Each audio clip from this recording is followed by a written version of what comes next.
गई है।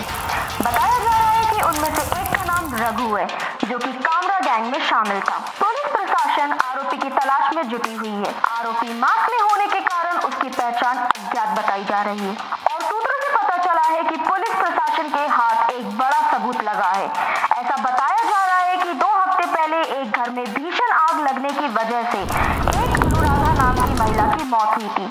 वहां से जो सुराग बरामद हुए हैं वो इन 4 लोगों से मेल खाते हैं। तो एक बड़ा सवाल यह निकल के आता है कि क्या ये दोनों घटनाएं कहीं न कहीं एक दूसरे से जुड़ी हुई है? क्या ये मौत एक हत्या है और आरोपी का इससे क्या संबंध है?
The number you are trying to call is currently not reachable. Please try again later.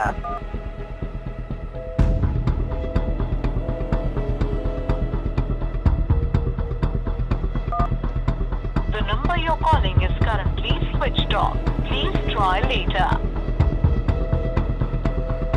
The number you are trying to call is currently not reachable. Please try again later. The number you are trying कहाँ मर गए चोट सबके सब।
कौन है तू? क्या चाहता है मुझसे? क्यों मारना चाहता है मुझे? मैंने तेरा क्या बिगाड़ा है? क्यों मेरी जान के पीछे पड़ा हुआ है? तेरे सब सवालों के जवाब तुझे ऊपर जाके मिल जाएंगे। और तू ज्यादा चिंता मत कर, मैं तुझे भी तेरे दोस्तों के पास ही भेज रहा हूँ। अनुराधा, मैं प्रण लेता हूँ, जब तक मैं तुम्हारी मौत का बदला नहीं ले लेता तब तक मैं शांत नहीं बैठूंगा। तेरे पार्टनर प्रभु को मैंने मारा, पार्टनर मोहम्मद को भी मैंने मारा और तेरे बाकी गैंग को भी मैंने जला डाला। और अब एक बार ये कामरा, ये तो मैं तड़पा के मारूंगा।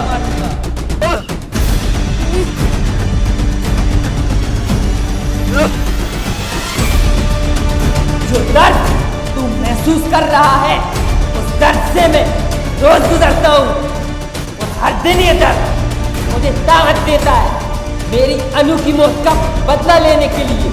और अब ये दर्द तेरे साथ ही खत्म होगा।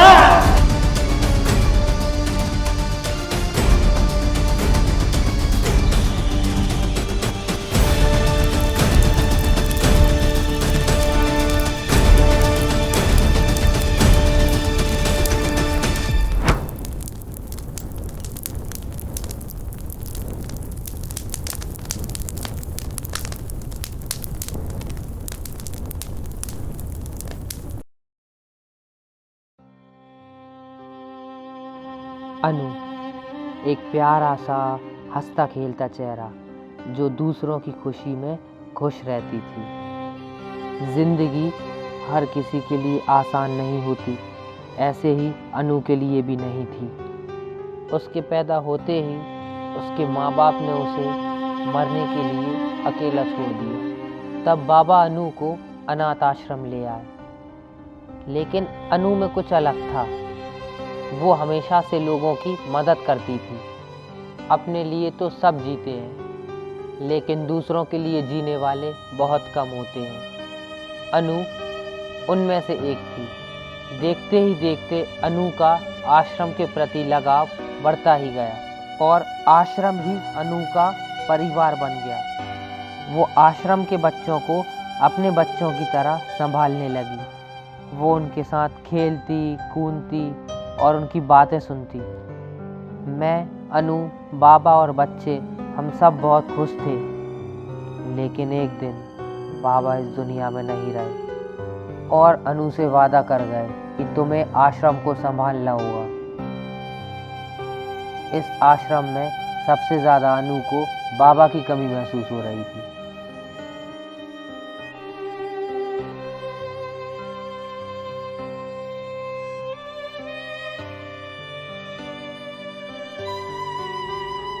एक अच्छे पति की तरह मैंने भी मेरी अनु को हर खुशी देने का वादा किया था और उसकी भी बस एक ही ख्वाहिश थी, वो बेसहारा बच्चों का सहारा बन सके, उन्हें एक नई जिंदगी दे सके। लेकिन तुम लोगों ने उसकी ये ख्वाहिश पूरी होने से पहले ही उसे जिंदा जला दिया और अनाथ आश्रम की जमीन पर कब्जा कर लिया। आज भी मेरे कानों में उसकी चीखें सुनाई देती है। उसकी लाश मेरे आंखों के सामने थी और मेरी आंखें उसे पहचानने से इनकार कर रही थी।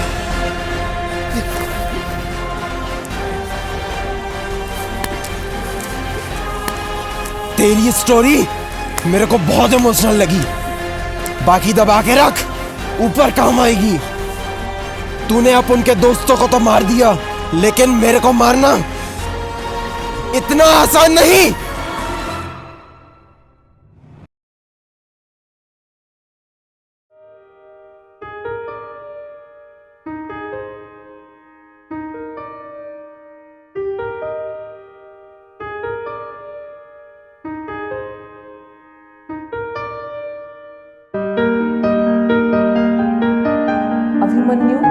मुझसे एक वादा करो कि तुम इन बच्चों का सहारा बनोगे और इन्हें हमेशा सलामत रखोगे, चाहे तुम्हें इसके लिए कुछ भी करना पड़े। बाबा का वादा अब तुम्हें ही पूरा करना होगा।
जंगल का एक नियम होता है, शेर कितना भी घायल हो लेकिन गीदड़ कभी भी इसका शिकार नहीं कर सकता। तेरे को क्या लगा तू मेरे को इतनी आसानी से मार देगा क्या?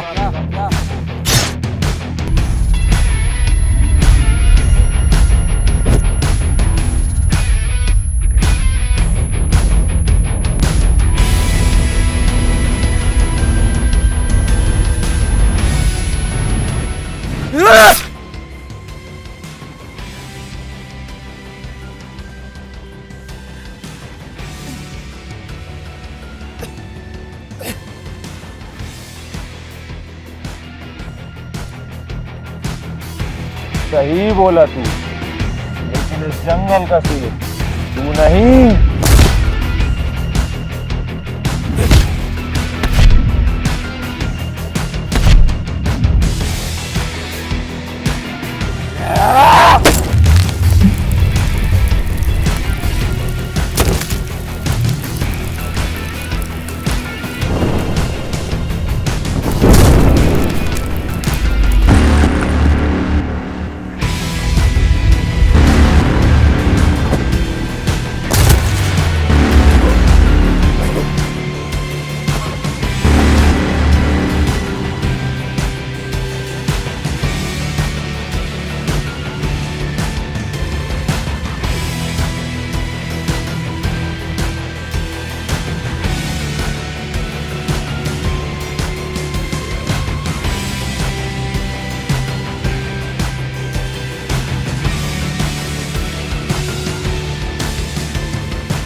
तेरी बीवी को मैंने बहुत समझाया था अपने धंधे के आड़े नहीं आने का, लेकिन मानी नहीं। मारना पड़ा मुझे। चल अब तू ऊपर जा ही रहा है तो एक बात और सुनता जा। तेरी बीवी वो क्या बोलते हैं, प्रेग्नेंट थी। बहुत बोली अपन को, गिड़गिड़ाई, कसम वसम चढ़ाई, वास्ते दिए, लेकिन अपने धंधे का एक नियम है, अपने धंधे के आड़े जो भी आता है वो अपनी जान से जाता है।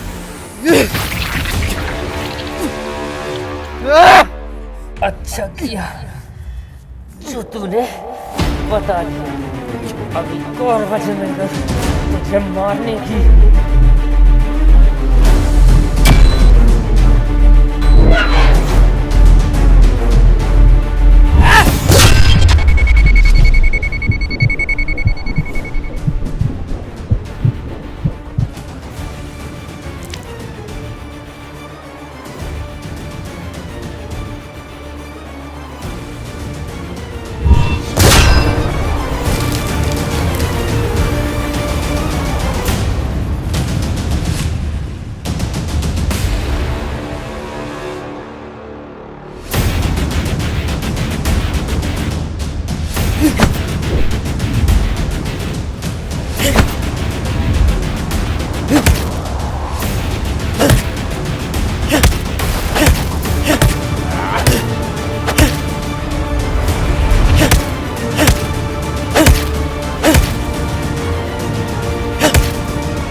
के लिए, ये मेरे बच्चे के लिए।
अभिमन्यु के कानून हाथ में लेने की वजह से उसे गिरफ्तार कर लिया गया और कुछ महीनों तक मुकदमा चलने के बाद कामरा गैंग मर्डर केस में कोर्ट ने सारे सबूतों और गवाहों को मद्देनजर रखते हुए अभिमन्यु को बाइज्जत बरी करने का फैसला लिया। अनाथ आश्रम समेत जितनी भी संपत्ति पे अवैध कब्जा किया गया था वो उनके हकदारों को वापस लौटा दी गई और इस तरह न्यायालय ने न्याय किया।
जीवन में लक्ष्य हो तो जिंदगी जीने के लिए उम्मीद की एक छोटी सी किरण भी काफ़ी होती है, और इंसान के मरने के बाद भी उसकी अच्छाई हमेशा लोगों के दिलों में जिंदा रहती है।